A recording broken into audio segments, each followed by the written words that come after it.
वंदो गुरुपदकंज कृपा सिंधु नररूपहरि महामोहतमपुंज जासु वचन रवि कर निकर। भक्तगणों को तथा धर्म अनुरागियों को मैं हार्दिक नमन।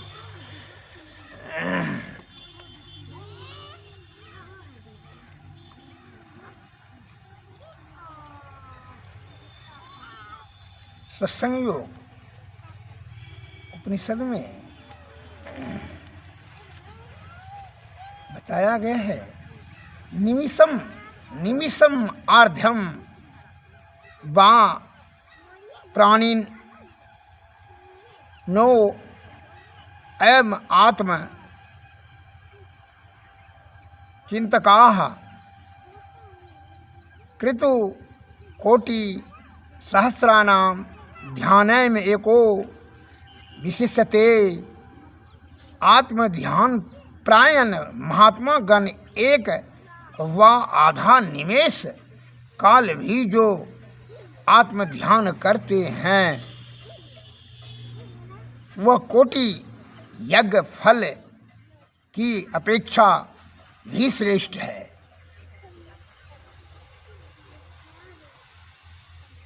आत्म ध्यान करोड़ों आधा पल भी ध्यान भी यदि करते हैं तो कोटि यज्ञ फल से भी श्रेष्ठ है आत्म ध्यान का फल। करोड़ों यज्ञ फल से आधा पल भी अगर ध्यान स्थिर हो जाए नाद में,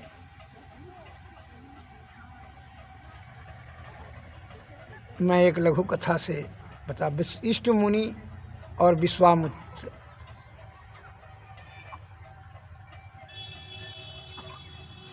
और ब्रह्म ऋषि कहलाते थे वशिष्ठ मुनि, और वह ऋषि थे विश्वामित्र। तो दोनों में इस बात का बहस छिड़ गया, बहस कि भाई हम बहुत दिन से तपस्या कर रहे हैं, विश्वामित्र बोलते थे, और वशिष्ठ मुनि कहा हम तो ध्यान करते हैं बहुत कम। कहा हम आपसे श्रेष्ठ हैं तो फिर भी आप ब्रह्म ऋषि कहलाते हैं, अपने से पद प्राप्त कर लें ब्रह्म ऋषि का और हम ऋषि का, हम ब्रह्म ऋषि क्यों नहीं? आपसे हम श्रेष्ठ हैं, कह कितना दिन से हम तपस्या कर रहे हैं, और आप तो राजा के यहाँ रहते हैं, राज सुख भोग करते हैं और ध्यान भजन करते हैं, और क्या कठिन तपस्या किया है? अपने मन से ब्रह्म ऋषि की उपाधि ले लिए हैं। हम आपसे श्रेष्ठ हैं। तो इस बात से कलह हो गया, क्योंकि अच्छा श्रेष्ठता को साबित करने के लिए चलिए पूछा जाएगा। तो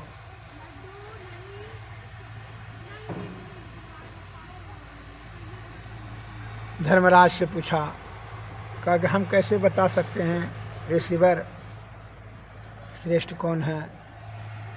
नारद जी से पूछे, कहा हम नहीं बता सकते हैं।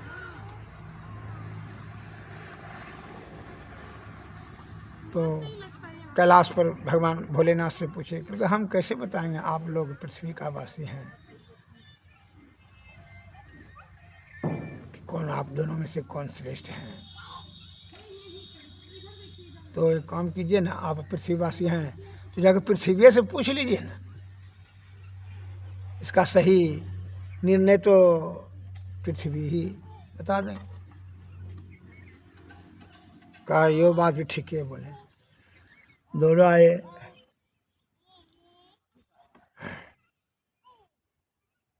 पृथ्वी से कहा कि तुम जो है पृथ्वी तुम फैसला करो कि दोनों में श्रेष्ठ कौन है। अब बिलैया के गला में कौन घंटी बांधे, किसका क्रोध का शिकार बने। तो पृथ्वी कहा, अरे भाई हम तो खुदे शेष के सिर पर अटके हुए हैं। शेष से पूछे, हमसे श्रेष्ठ शेष नाग है, आप उसी से पूछ लीजिए।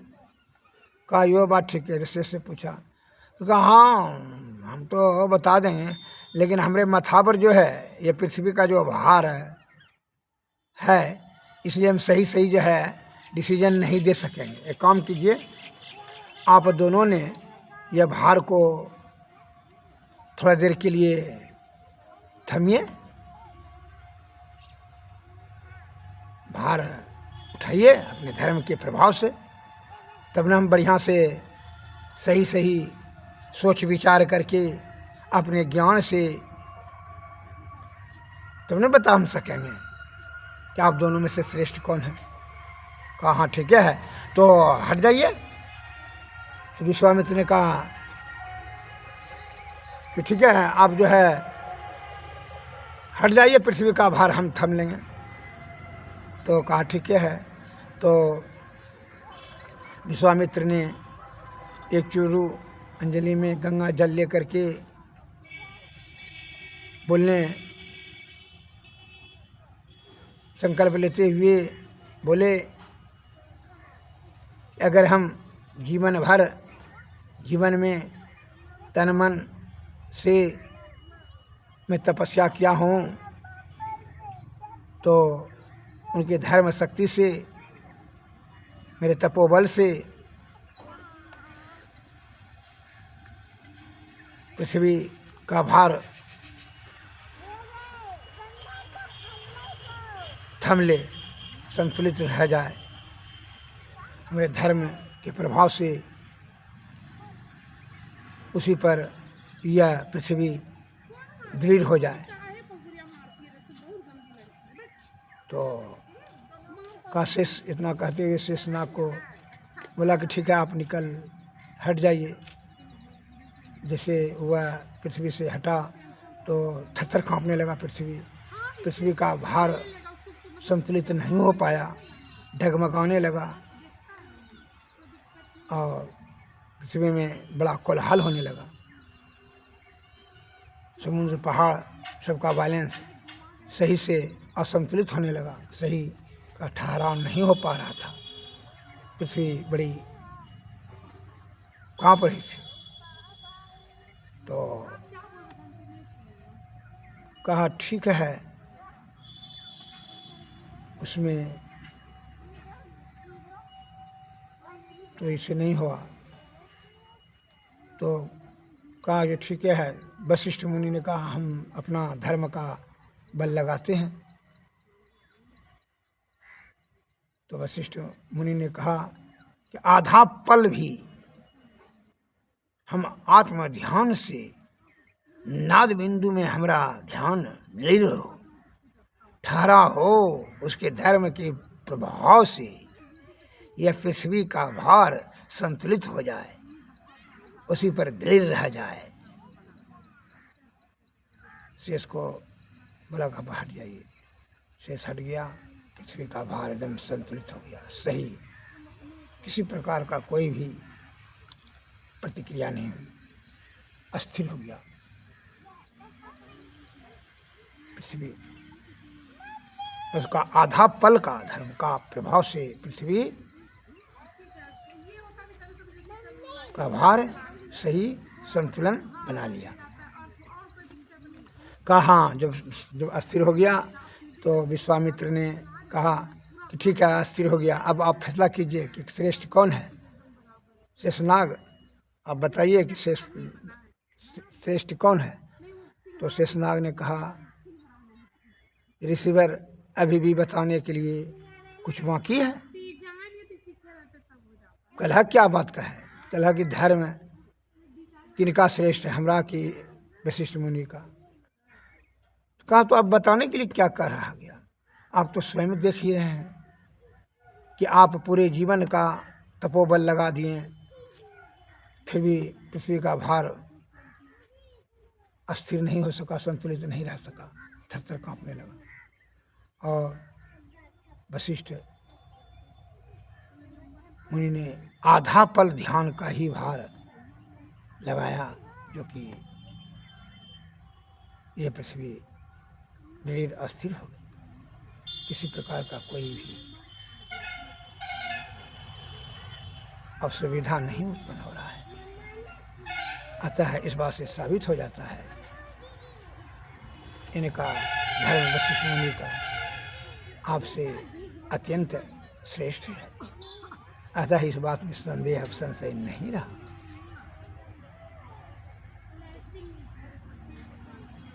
इस प्रकार सुन करके शेषनाग का वचन विश्वामित्र ने क्षमा मांगते हुए वशिष्ठ मुनि से कहा, क्षमा कीजिए, हम अहंकार में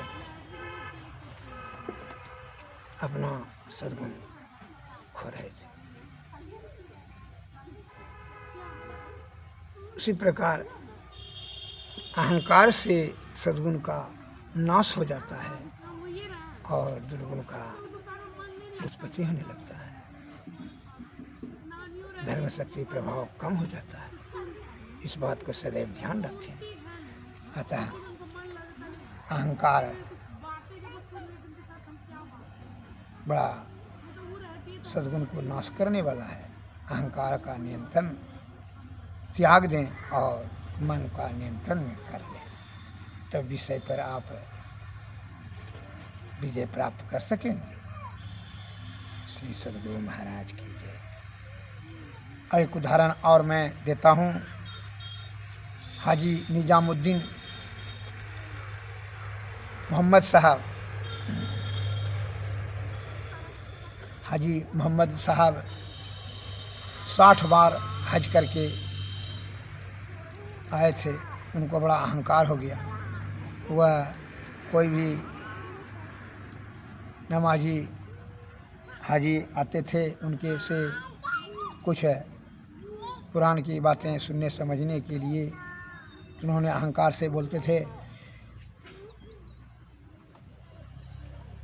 कि हम 60 बार हज करके आए हैं और दिन में 5 बार नमाज पढ़ते हैं। हाजी और नमाजी हम हैं, इसलिए हम सबसे बड़ा अल्लाह का रहनुमा है और इसके धर्म से हमारा स्वर्ग पर पूर्ण अधिकार है, रिजर्वेशन कोटा है हमारा। चूँकि इसलिए हम 60 बार हज कर आए हैं और दिन में 5 बार नमाज पढ़ते हैं। वह सैकड़ों भक्त को यही अहंकार वाला वचन कहते थे और उनको नीचा दिखाने के भाव से और अपने आप को श्रेष्ठ बताने के लिए यही सेखी बघारते थे उसका। और स्वप्न में एक दिन हाजी साहब को, हाजी मोहम्मद साहब को स्वप्न में देखा कि वह स्वर्ग जाने वाला रास्ता और नरक जाने वाला रास्ता पर जमदूत एक छड़ी लेकर के खड़ा है और मृत्यु लोक से जो मर के जाता है, किसी को नरक की तरफ जाने का इशारा करता है, किसी को स्वर्ग की तरफ। तो हाजी साहब भी जा रहे थे, तो हाजी साहब को रोकते हुए कहा रुको। तो हाजी साहब स्वर्ग पर अधिकार मान के वह स्वर्ग की तरफ जाने लगा। तो जमदूत ने रोकते हुए कड़ा से धोप कर कहा रुको, इधर कहाँ जाते, इधर नरक बोला, जाओ नरक जाओ।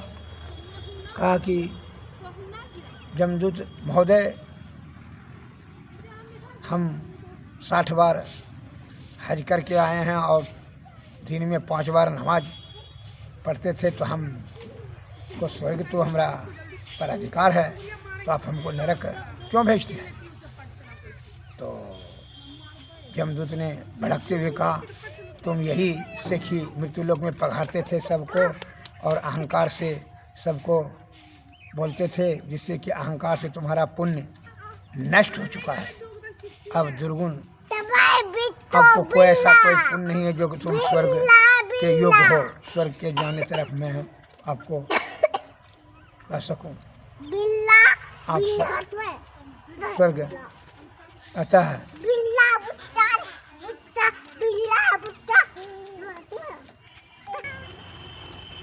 इस प्रकार वह जो हाजी साहब का घमंड चूर हुआ और बड़ा मायूस और उदास शोकाकुल हो गए और घबरा कर उसका नींद टूटा। तो अल्लाह ने, ईश्वर ने उसको संकेत दिया।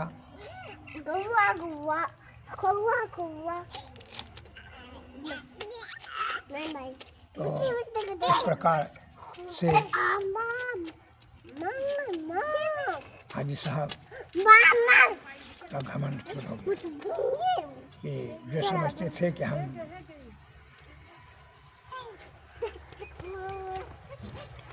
रिजर्वेशन है हमारा स्वर्ग, लेकिन उसका अहंकार छिन्न हो गया। अतः अहंकार से सद्गुण नष्ट हो जाता है, ऐसा यमदूत ने उनको समझाया और इस प्रकार उसको नरक का यात्रा करना पड़ा। श्री सद्गुरु महाराज की अहंकार नहीं करना चाहिए और अहंकार पर विजय पाने के लिए आत्मज्ञान परम आवश्यक है। श्री सद्गुरु महाराज।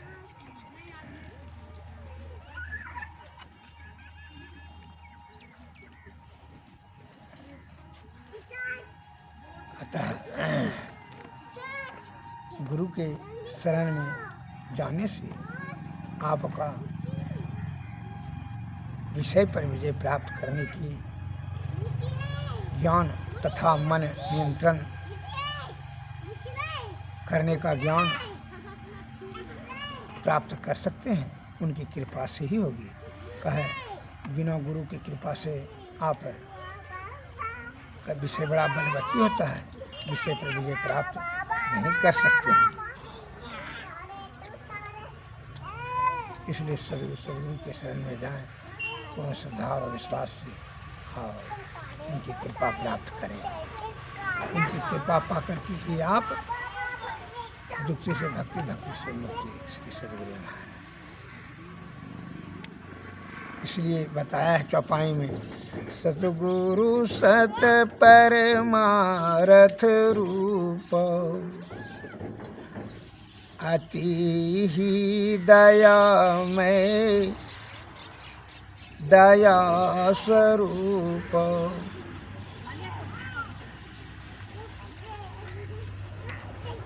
अधम उदाहरण यमृत खानी, परहित रस जाकी सतवानी। सतगुरु ज्ञान सिंधु अति निर्मल, सेवत मन इंद्रिय न हो निर्वल। धर्म धुरंधर सतगुरु स्वामी, सत्य धर्म मत संत को हामी। सूरत शब्द मार्ग सुखदाई, सद्गुरु यही पथ देहि बताई। बंध मोक्ष शब देहि बताई, आत्मयानात्महु देहि जताई। विषय भोगति लेहि छोड़ाई, भवनिधि बुढ़त लेहि बचाई। कौन कृपावंत सतगुरु सम, पद सेवा मन पल पल रम। धन्य धन्य सद्गुरु सुख दो, महिमा कही न जाय।